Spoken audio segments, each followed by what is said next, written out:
and welcome back. Hopefully, you can hear us. It's the Friday Big Byte, and we're gonna test fate right away, immediately, this last day of July by letting David share. But we can see your face and see your screen, so it's and your cat, so it's already 3 times as good as it was last week.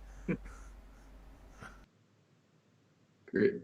So what I wanted to share today is Jill. This is Jill, the cat. But first, this I came across this actually on Twitter, and it's Nike's new campaign that's coinciding with the NBA's return. And really, it's a spot that celebrates sport as a source of inspiration. And it's basically athletes sharing a split screen that pairs 36 athletes that relate their movement from one sport to another. I mean, I thought it was beautifully done. And we'll share a link after this as well if you want to It view it is on your really time. good. If you guys haven't seen it yet, it's really, really good. But to get a feel for it, this is done, these seamless transitions between sports and through people. And it was done through research of over like 4,000 pieces of footage. And I thought it was a really clever way of, you know, creating, a campaign without, having to shoot any new film, without, COVID getting in the way about it. So some fast facts about it. There's 24 sports represented, 53 athletes, 4,000 sequences researched, and 72 final sequences selected. So really clever, and a really nice way for Nike to, showcase athletes in a time David, like did they this. get into it all? Because I was really curious when I watched it. Did they get into if any of the footage was shot deliberately to try to match up with another clip, or is it all just sourced, found footage? That's something that I'd have to look into further. It doesn't say exactly here, and from what like I researched, but I'm sure more will come out of it. It's generating like a lot of buzz in I want you advertising. guys all to know that Cot Camp is watching right now, but he's texting me his thoughts on this ad instead of commenting on YouTube. But he also agrees that it's a timeless spot and that it's a masterpiece of editing. So thanks, Rob. Type in YouTube. It is. Um, Next, this is something from New York Times, and they're reconstructing a scene in 3D. And it's basically an artist loft in Rhode Island. And it's a way of, giving users a way to look through the camera lens and look through a piece of, um, history or a setting that they couldn't normally be in because of COVID or other issues. And really, it's used with a technique called environmental photogrammetry. So it allows readers to experience the whole space. And what I'm doing right now is just scrolling through, just naturally, just scrolling down, and really it just transforms the whole view of the screen. So it's represented in 3D, and you can show it in every angle. And it really allows like the reader to move through the area, how photographers captured it, and it really creates a way of framing and guiding the story that I thought was really clever. And there's ways of interacting with it, with different clicks, different points of interest that are connected over here. Just a really clever experience, and something that they did for the research and development that could be used in countless scenarios. There's some pretty cool technologies that let you um, do this. Not necessarily as nice as the one you're showing from the Times, but there is a thing called Matterport, which allows you to basically take photos and basically 3D map and create like a full proper 3D environment that you could actually place objects into and use as a scene for things. So just really cool share on that one specifically because it's also something that is within grasp. Like if a client was like, how could we do something like this? It's within grasp, which is awesome. And then the last share we have today is a 3D simulation, which was also done by the New York Times. Um, and this is, the 6 feet says it's really visible here. The blue droplets and the white droplets, the blue ones are larger and the smaller ones are here in white. and you can just sort of see like, 6 feet, there's not this invisible barrier. It's just visible. Um, but it's a really, really clever way of just visually showing it. It's something that we could, potentially just show digitally and show like how a mask can help prevent it. I'm sure all you are familiar with, that, but there's this really cool cap to this at the end where they use augmented reality to show, social distancing guidelines in real life and how hard it is to do it in like a grocery store or a sidewalk. And you can use that um, through the New York Times app for iOS. But that's something like, you could easily show to a client like Excellus and they could use for their own experience. But, maybe you're not necessarily holding your phone, but in the future you have these augmented AR glasses that will show you, the proper distancing in social context. Google Glass. I like that they called out there, you'll need to use our app on iOS on a newer iPhone or iPad. That's like a discussion that we have with a lot of clients all the time is, we could do something that's sort of cool that works for every single person out there. We could do something really, really cool, but it's only going to work, on these subset of users or devices. And that's sort of the trade-off that we're making right now. But I think the payoff in this case is a really good one. Totally. Great point.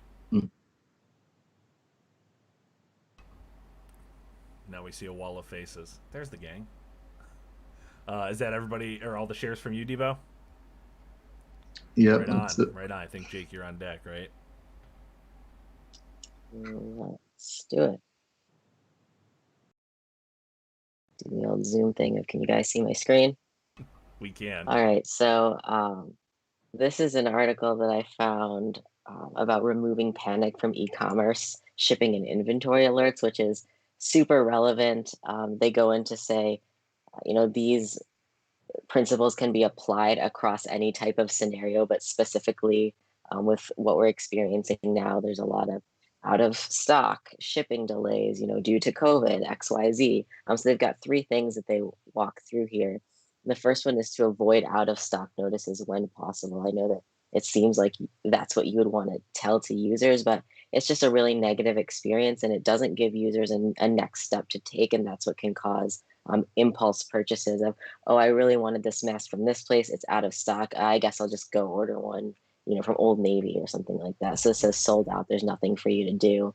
A better experience is temporarily out of stock. Notify me when it's back. That gives the user, it makes them feel like they can still take an action, like they still have some sort of control. Even better, flip it to a positive. Pre-order, ships in 14 days. I'm sure this item is actually out of stock and will be back in stock in 14 days. But by calling it a pre-order, you feel like, oh, I'm going to order and I'll just get it. I know exactly when I'm going to get it. It's just going to be, 2 weeks. Yeah, those second 2 options are nice just because is, it's also a lead gen opportunity as well. So even if they don't end up purchasing, you can still get their contact information and add it to, your lead base. It's out of stock. We'll take your email though for free though.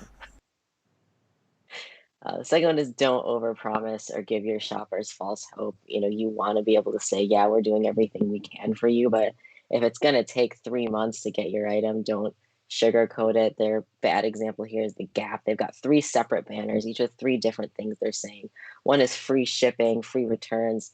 The other is, shipping actually may be delayed. And then in blue, it says, but extra 50% off markdowns and more. So what is the truth? This even goes in to say that they're lying. Our masks are back. Pre-order. Well, they're not back. They're on pre-order. They're back to be pre-ordered. They're not there. So that's not true. And you can see on their Facebook, they had a lot of complaints over customer service, delayed shipping times because they're trying to overpromise on all their free shipping, but in reality, they couldn't really fulfill their orders in a timely manner. So a better thing to do would be, hey, curbside pickup. This is a positive, it's something actionable, and it's something that they can actually deliver on to try to take the focus away from ordering online. And that's all of principle 3 is to soften the blow by promoting multi-channel options and buy online, pick up in store, or BOPIS, I guess is what it's being called, is becoming really, really popular nowadays. And they've got some different ideas of what a good way to show that to users of what options are available, allow them to change what their current store that they're looking at is. And this is really the best experience. From my personal experience, I love this the most. I like to see where can I buy it, when will it get here from each different option, and then make your decision versus just finding something you like and going to the page and then realizing you can't even order. Like, why would you even bother showing me this? It's useless. So this is super relevant. And I think that it makes a lot of sense, but something that maybe, if you don't put a lot of thought into it, you may say, oh yeah, well, let's just throw, a sold out button on it and that makes sense. When in reality, there may be some better ways to do that. So this is from Smashing Magazine, which is a place that I go for a lot of my articles. They're doing their conference online this year. They do a ton of Smashing Conf, they call it. And they're using this software called Hopin. So they said that they tested a bunch of different softwares and that this was the best platform that they found. I love that on their own page, they have this kind of intro. Hey, this is the software we're using. No installation is needed. 5 simple steps to get started. So they're providing their own information to users to make it easier instead of just being like, yeah, it's going to be on Zoom, follow the Zoom link. They're telling you, in maybe a more user-friendly way how to use it. And I checked out Hopin. It seems like a really good option for any clients who may be doing online events. Something really interesting was, they've got like this reception room. They've got the main stage. You can also do breakout sessions. You can do networking, and there's even you can do like virtual booths and still like visit other companies that have like a booth set up and interact one-on-one with them as well. So this is a really viable option. And like I said, if Smashing is using it, I would trust that they did their due diligence to figure out, what's going to be a seamless solution. They've got a lot of big companies, it seems to be using Hopin for events. So something to keep in mind there. And the last thing I wanted to share is this privacy page from Apple. It's just got some really nice nuanced animations. You can see like the Apple locks in there. And then as you scroll, each of these little panels has a little animation that runs through. And then you can get, more information if you click on these plus signs here. And as always, I know Andy usually asks like, oh, how is this done? Could we do it? Ask. Great question. These are just videos. As a web developer, I love that. I'll put a video anywhere you want me to. So yeah, we've got some really talented artists and animators that I'm sure could do something like this. And basically on scroll, we just detect when is this, entering into frame, and then we can trigger the play of the video.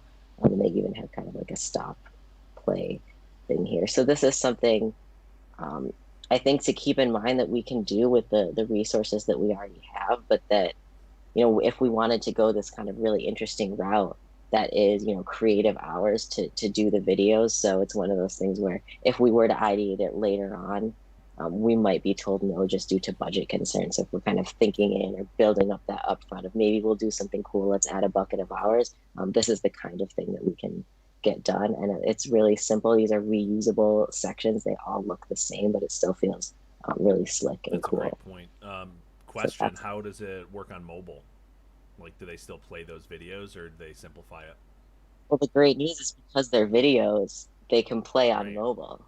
So they're just stacking those. Like instead of doing some sort of like a SVG animation or something crazy where it doesn't really work, you can autoplay video without sound on mobile. So yeah, really nice. As always, Apple does beautiful, beautiful work. Jake, have you talked about or have you looked at the Apple sign-in stuff that's starting to be implemented, like on phones and on websites and apps? I've used it as a consumer. I haven't looked into the implementation of it, but from a consumer standpoint, I really like it because they can hide your email from companies. So all that they can is basically just like an anonymized string. Yeah, it's kind of interesting. I mean, moving forward, how that's going to impact like companies that are collecting emails and have their business revolve around that. And also as a consumer, if you're actually willing to give your own personal email or if you're just going to use Apple ID in the future. Yeah, Apple's doing a lot of things, as you can see here, to as marketers make our lives a bit difficult, but it's in service of consumers' best interests. So that's something that we're definitely gonna have to learn to grow with. Right. It's just a good reminder that it's an ever evolving landscape. Like part of our job is not just to execute this stuff, but it's to make sure that we're staying sharp on what's next, what's evolving, what's changing. I mean, even something like Hopin, like a year ago, we would have been talking about, a brand like Splash, or Unsplash, or whatever they are. I can't even remember now because it's been over a year. But there's the changes in culture and society. We all saw. Obviously, there was going to be a big need for remote event activation. But going forward, you start to extend that to, well, how are classrooms really going to work? What are going to be the new technological advancements to push on that type of stuff? Are there different ways to get in, with educators as an audience? So just I love this Friday session because it's an opportunity for us to just keep sharing what's at the cutting edge, and these are just great examples. So Well, that's all you got. I think some of the That's all other dudes I've got some got. stuff, right? Me and my inner demons. That's all we have for you. Well, Rob, I just threw your face on screen, so I hope you're feeling okay about sharing something. Sure. Yeah, why not? Let's share some stuff. I'll go fairly quickly because I know we only have 6 minutes left technically in this. Anyway, so really quickly, we have obviously been looking at a whole bunch of stuff recently, social channels, and given that there has been like the blackout for July and possibly longer for paid advertising, I was kind of looking at some cool stuff that we could do for like not paid advertising, which led us to this really cool thing from Samsung from the UK. This is actually from last year, but I had not seen it. This is very much like the video that we did for moving to the Met, where it is a choose your own adventure type deal, but it's all in Instagram and it's all done through Instagram stories. Now, this is kind of really unique. I need you to look after this case for the day. It's very important. I've never seen this before. So basically now what they have is different, they have different profiles for each choice that you have. Different like So, account profiles. If we go to like take the case, that brings us to a new profile from Samsung. Wow. So now Instagram.com/take the case has been used. And now we have to watch their story to go to like the next part of it. And it's really, really cool. And we'll send a link so you guys can actually go through all of this. But I just love the idea of once again like having this cool choose your own adventure thing like we've done in the past through various things and having it be all on Instagram. I mean, it's just a lower budge kind of implementation of what we've done, and it certainly seems to have worked for them. Yeah, it totally does. And I basically found this because I was trying to get Guy on the Right as my username, but it was used. So anyway, yeah, we'll go past that. But the other thing that we also have is this is from Good.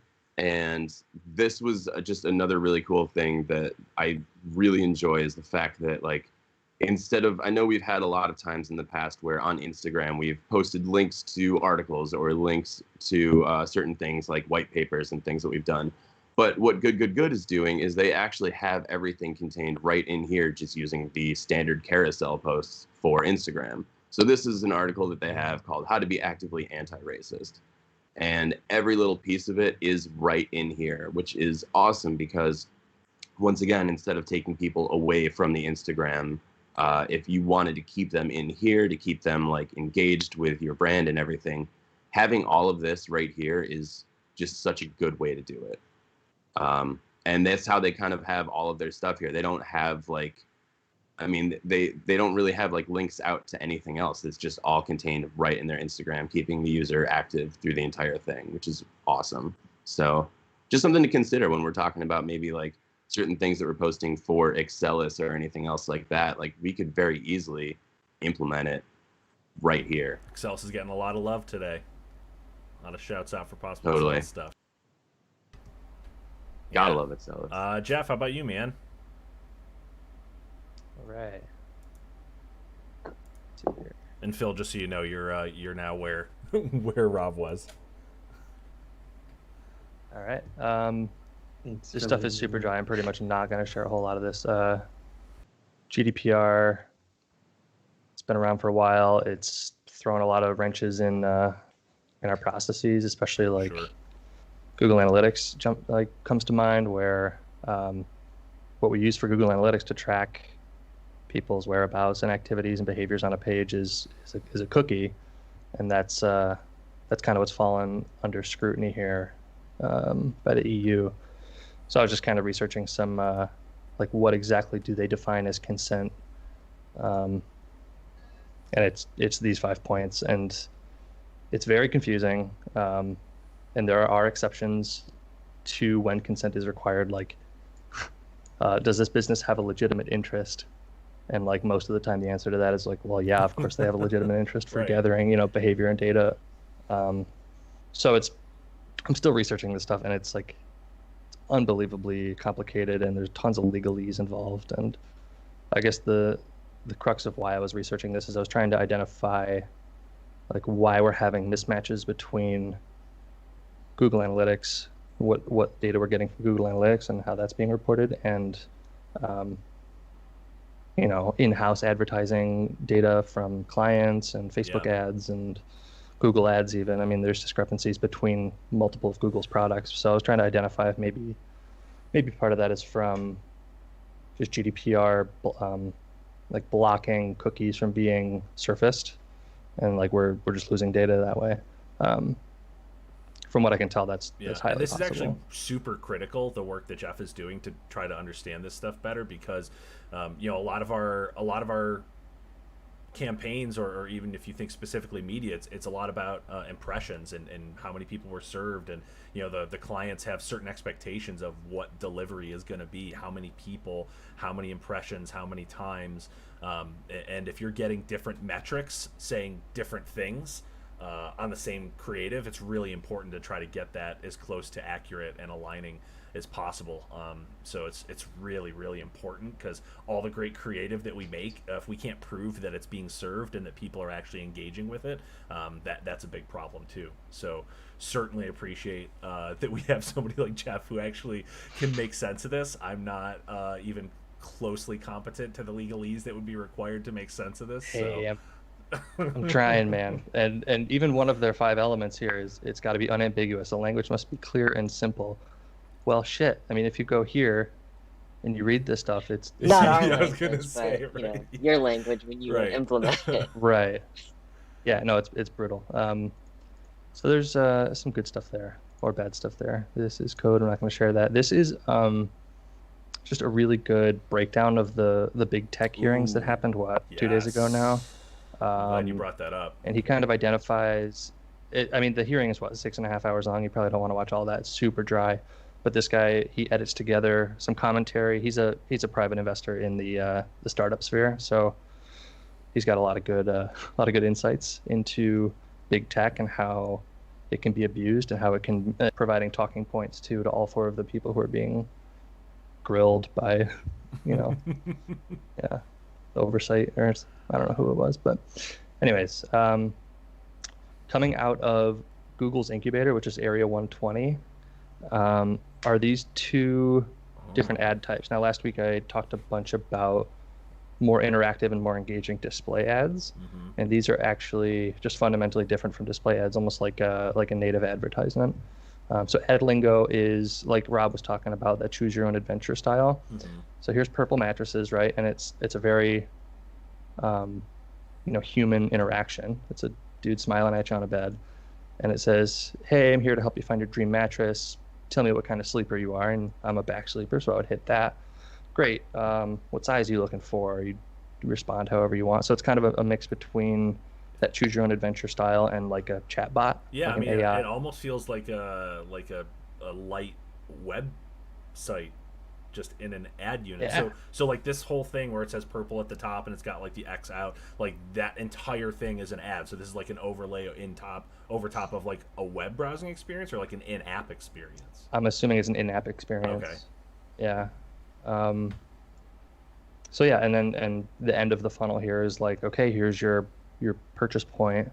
Here's a couple more customization options. Like, do you want the deluxe version? Do you want a mattress topper? What color do you want? Stuff like that. So I think it's a really compelling way to simulate an engagement. Like Yeah. you're not providing a human being to talk to this person when you enter a store. It's more obviously a digital experience, but I hadn't seen anything like this in at least in the Yeah, advertising there's some sphere. nice like kind of logic So I thought built that was- into that, and then kind of leading you Oh, yeah. down, self-segmenting into a product and being able to purchase it, all right through there. So For it's sure. almost like a better implementation of like I buy a lot of stuff on Instagram. I don't know about you guys, but that I feel like at times could be a much better shopping experience once you actually click through the ad. And I could see something like this being a much better way when I click into an ad to actually make a purchase. Looking at it with a cleaner UI like that. Mm-hmm. Yeah, you're kind of guiding the customer through, the sales Right. funnel. Shop Loop, talk about, shopping on Instagram. This is another incubator born Area 120 from Google, where they're setting the entertainment aspect of influencing in the background, and they're kind of surfacing the product and these affiliate links and the shopping experience to the forefront. So it's still an influencer. It's still a personality that's providing, here's my experience with this product, here's what I like, here's what I don't like, here's where you Wait can a buy minute, it. is this basically like a Twitter for literally just buying things? Yeah, it's a shopping social network. Awesome. So yeah, right. Talking about rampant my God. consumerism, which I fucking hate, but here we are. But it's really well done. And there Like, are still you could easily see people getting lost It in is. this No, because it of is. the angle they're taking, where it's entertainment light enough where it's something to watch and scroll through. Mm-hmm. Yeah, bright Yep. colors, lovely. It seems to be mostly things you put on your body Okay. right now. Good to know. But I would love to see, yeah, right. Not particularly for me, maybe on a weekend, but like most of the time, I'd be looking at reviews of monitors and computer mice and keyboards and But guitars if there's and like a stuff like thread that. So for that, I'm all in. Like I would be on it For sure. Oh, 100%. Yeah, so this particular iteration of Shop Loop, maybe not for me, but it's Yeah. something to keep an eye on, and there are sponsored ads, so we could Cool. sneak our way in here That's for some really of our clients. interesting. I love how it gets your profile picture Yeah. in there. Yeah, it's terrifying. Yeah, Nice, that's all I have man. to share That's today. really cool stuff. Thanks, Jeff. All right, Phil. No big course. deal, but you're on the spot now to bring us home.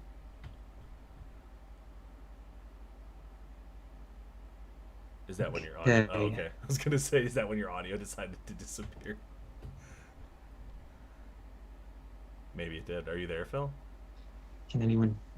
Mm-hmm. Can hear that? Yeah, I can hear you. Can Yeah. you hear me? Can you see Yes. anything? Chipotle Okay. Instagram. Yeah. Yes, yes. You should be seeing. Okay, happy Avocado Day, everyone.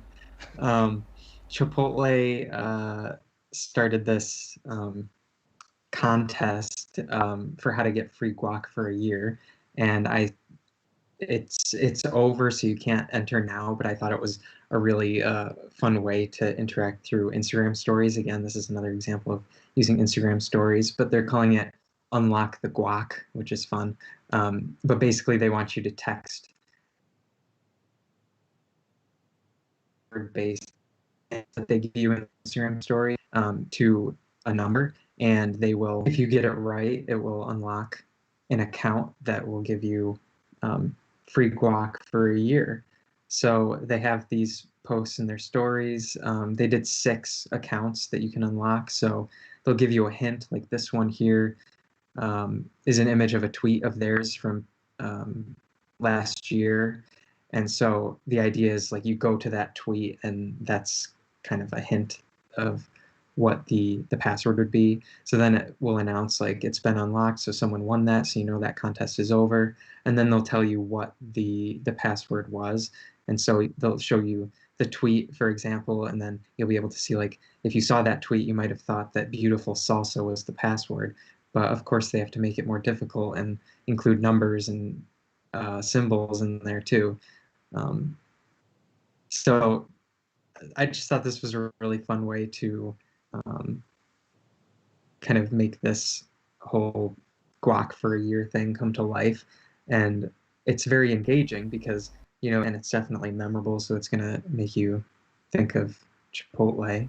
And what's interesting is like how much is going to make you hungry, guac really? Like I am right now. Like at Chipotle, right? Like guac is what, like an extra $1.50 or something. So, getting free guac for a year, it's not like you're just getting boatloads of guac. It's like when you go in to buy Chipotle, you get free guac with it, right? So it's interesting when you have this level of budget, like you can put all this energy. It's just a Trojan horse to get more people to think of Chipotle and get them to go into the locations, like and for those who dig in hard enough and want to figure out the password, I think that's hilarious and awesome. But they must have so much money, so much of a budget to do something like this. Yeah.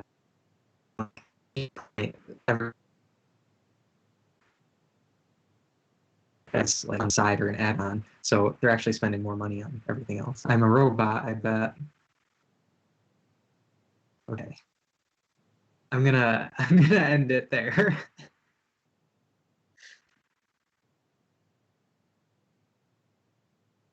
Yeah.